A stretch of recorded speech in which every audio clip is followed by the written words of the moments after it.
রব্বুল আলামিন বলেন ওয়ালা ইয়াতিনা ওয়ালা ইয়াকতুলনা আওলাদাহুন্না ওয়ালা ইয়াতিনা বিবুহতান। সন্তান হত্যা করবা না।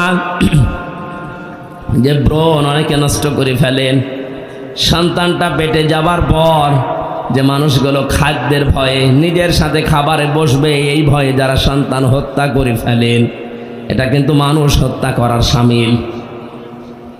শারীরিক কোনো কারণে ডাক্তারের পরামর্শ নিয়ে আঁচল করা যায় যাচ্ছে, কিন্তু সন্তান হয়ে যাওয়ার পরে ওটা যদি আপনি দুনিয়ার কোনো ভয়ে নষ্ট করে ফেলেন, মেরে ফেলেন, মানুষ হত্যার গোনা নিয়ে কিয়ামতে ওঠা লাগবে।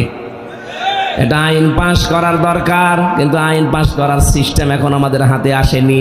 এজন্য আমরা নিজেরা সচেতন হব, আমরা যেন এরকম কোনো হত্যার সাথে শরীক না হই।